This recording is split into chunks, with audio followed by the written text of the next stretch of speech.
இன்றைய முதல் வாசகம் இறைவாக்கினர் பாருக் நூலிலிருந்து வாசகம். அதிகாரம் 1 வசனம் 15 முதல் 22 முடிய.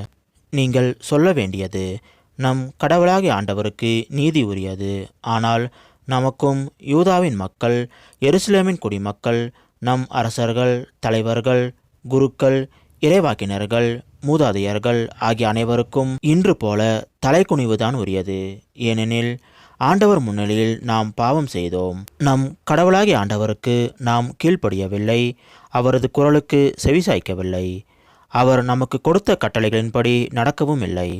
நம் கடவுளாகிய ஆண்டவர் நம் மூதாதையரை எகிப்து நாட்டிலிருந்து அழைத்து வந்த நாளிலிருந்து இன்று வரை நாம் அவருக்கு பணிந்து நடக்கவில்லை, அவரது குரலுக்கு செவிசாய்ப்பதில் ஈடுபாடு கொள்ளாமல் இருந்துவிட்டோம்.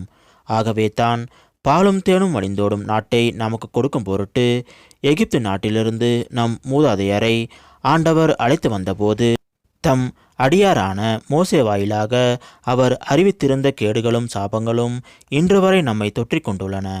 மேலும் நம் கடவுளாகிய ஆண்டவர் நம்மிடம் அனுப்பி வைத்த இறைவாக்கினர்கள் வாயிலாக பேசிய சொற்கள் எவற்றுக்கும் நாம் செவிசாய்க்கவில்லை. மாறாக நம்மில் ஒவ்வொருவரும் நம் தீய உள்ளத்தின் போக்கில் நடந்தோம், வேற்று தெய்வங்களுக்கு ஊழியம் செய்தோம், நம் கடவுளாகிய ஆண்டவர் முன்னிலையில் தீயன புரிந்தோம். இது ஆண்டவர் வழங்கும் அருள்வாக்கு.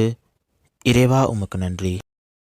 இன்றைய நற்செய்தி புனித லூக்கா எழுதிய நற்செய்தியிலிருந்து வாசகம். அதிகாரம் 10 வசனம் 13 முதல் 16 முடிய. அக்காலத்தில் இயேசு கூறியது, கோராசி நகரே ஐயோ உனக்கு கேடு, பெத்சாய்தா நகரே ஐயோ உனக்கு கேடு.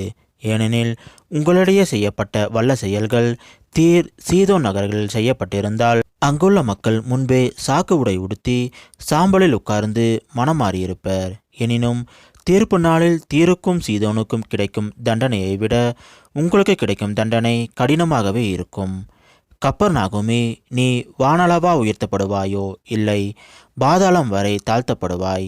உங்களுக்கு செவிசாய்ப்பவர் எனக்கு செவிசாய்க்கிறார், உங்களை புறக்கணிப்பவர் என்னை புறக்கணிக்கிறார், என்னை புறக்கணிப்பவர் என்னை அனுப்பியவரையே புறக்கணிக்கிறார் என்றார். இது கிறிஸ்து வழங்கும் நற்செய்தி.